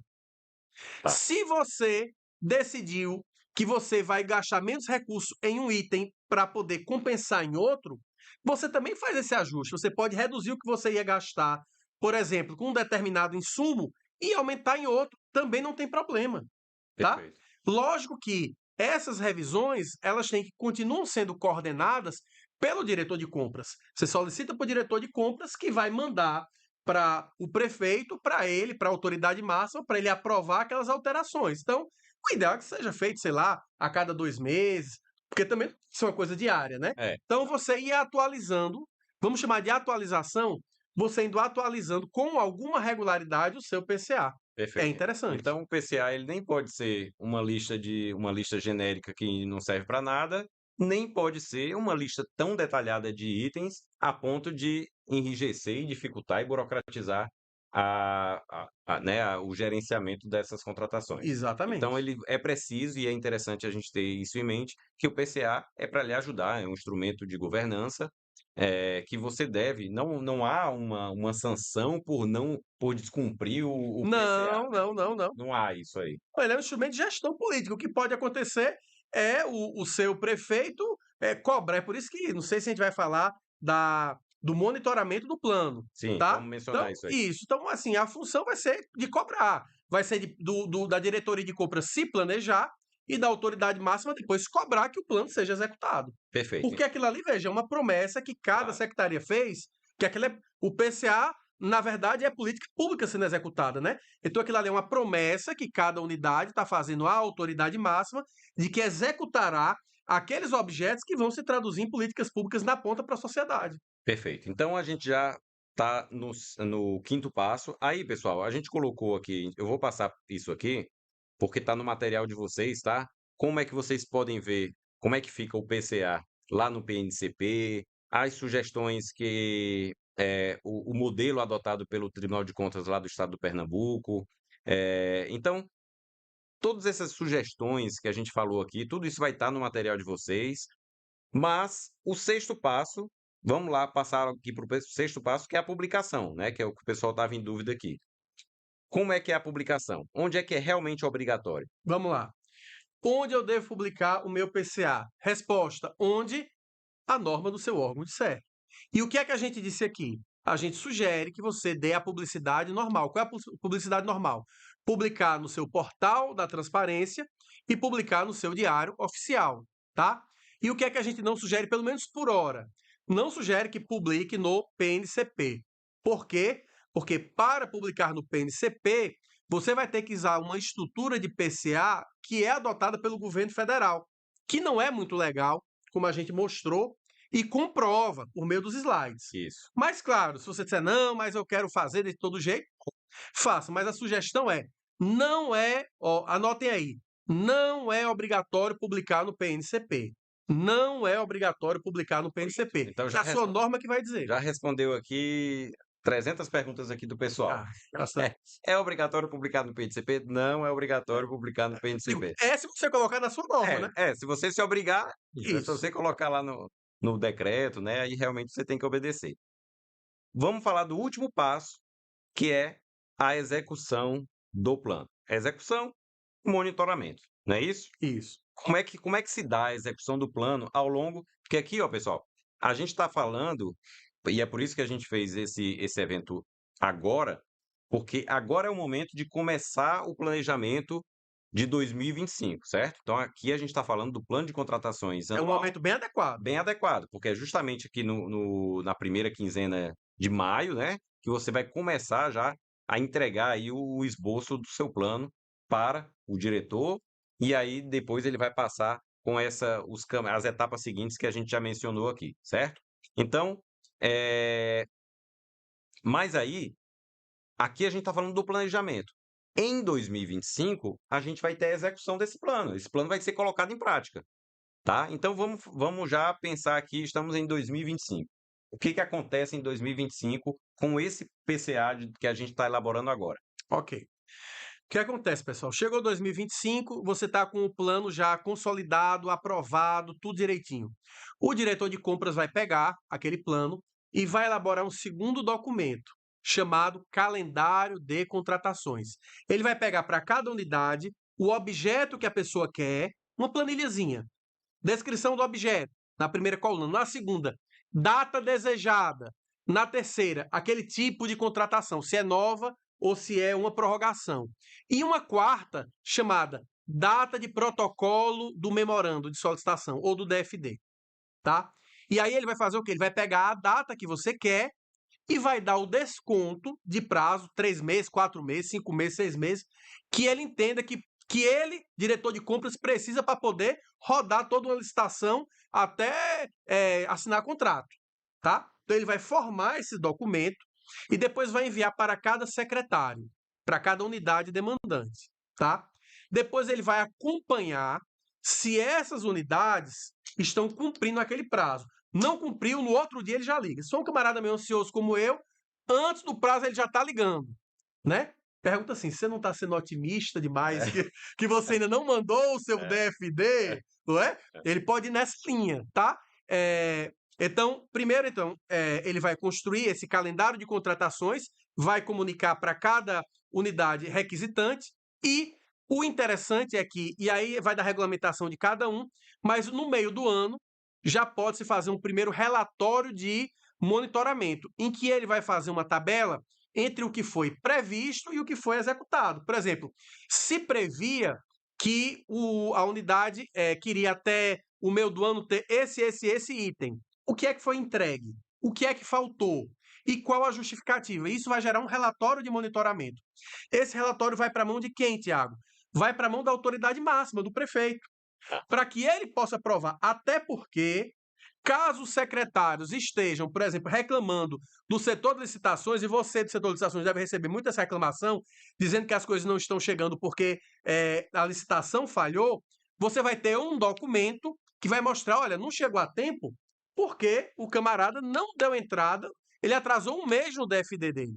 Se ele atrasou um mês no DFD, não sou eu que vou ter que acelerar. Eu posso até, claro, por boa vontade, tentar acelerar, mas se ele atrasa na entrada do DFD, ele já provavelmente vai atrasar no recebimento da data que ele mesmo estimou, tá? E aí se pode fazer um primeiro relatório de monitoramento no meio do ano e depois bimestralmente, sendo apresentado numa reunião ou para um secretário de administração ou para um prefeito, a depender de quem é que vai acompanhar isso nesse nível mais tático. Pronto, perfeito. Então a gente já passou aqui por todas as etapas, não é isso? Isso. Então, pessoal, olha, vejam só. A gente passou aqui por todas as etapas do processo de planejamento, de elaboração do plano de contratações anual. A gente falou, vamos relembrar aqui para o pessoal, do passo da captação da demanda, que é o primeiro passo. Isso, Aí teve o segundo passo, que é a análise, né? A gente falou de todos os requisitos do instrumento de captação de demanda, isso, que é que é esse documento que a gente vai, que o diretor vai mandar para as unidades para poder receber essas demandas. A gente falou sobre todos esses requisitos que vocês vão ter acesso no material. Aí a gente falou do segundo passo, que é a consolidação do plano. O diretor de compras recebe. recebe esse material e faz essa consolidação, Saneia faz tudo, o vê saneamento. o que é que tá frágil, que precisa ser complementado, não é? Pronto. Vê se alguém não botou uma receita do bolso, não vai Isso. virar um meme, né?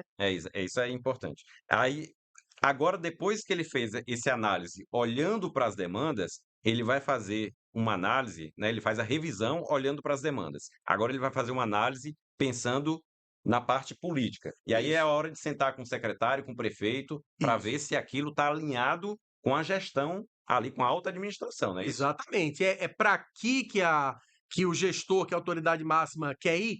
E esse momento não está assim de maneira tão clara aí, mas também é nesse momento em que se envia para a contabilidade. Na hora que ele der o ok, também se envia uma cópia para o setor contábil para começar a preparar o anexo da O LOA, anexo da LOA. tá? Pronto. E aí tem a aprovação do plano. Essa aprovação que é feita ali também pela alta administração, não é isso? Isso. Aí depois a gente tem um quinto passo, que é a revisão. Ora, a gente faz o PCA, depois vem a LOA. Se a LOA não veio, né, não foi aprovada com tudo aquilo que a gente tinha, com Se todos mudou aqueles a estimativa recursos, da receita, a estimativa mudou, aí a gente tem que fazer esse reajuste do PCA para que ele fique realmente agora, nesse final do ano, né? Aqui no final de 2024, vocês vão ter o PCA, vocês vão ter que fazer aquela última revisão para poder deixar o PCA pronto para entrar 2025. É isso? exatamente. Então, Aí depois feito isso, aí é que vem a a publicação. publicação do PCA. Que aí a Isso. gente já falou que não é obrigatório fazer a publicação no PNCP, você pode utilizar simplesmente o seu diário oficial ou o portal da transparência. Mas no meu decreto eu coloquei. Então tire, Então, revogue. ou revoga o decreto ou publica. Revoga o item, né? Revoga É, o item lá. é, ou publique. Enfim, se você se obrigou, publique. Como o nosso amigo aqui, que eu não sei qual é o município, que disse que tem que publicar no próprio portal e no PNCP. Aí não tem jeito. Ou você revoga o decreto, ou você realmente vai ter que publicar. E aí vem o sétimo passo, que é a execução. Ora, a gente faz todo esse trabalho ao longo de 2024, todos esses 6 primeiros passos em 2024. A execução do plano e o monitoramento ao longo de 2025, como o Carlos acabou de falar, Coordenado pelo diretor de compras, né? coordenado pelo diretor Que de vai compras. fazer um relatóriozinho a partir do meio do ano, bimestralmente, e que cada unidade, se tiver, cada unidade demandante tiver uma nova demanda não planejada, ou quiser substituir alguma, ele pode, manda para o diretor de compras, né? E é feito esse ajuste. Pronto, perfeito. Pois, pessoal, aqui a gente encerra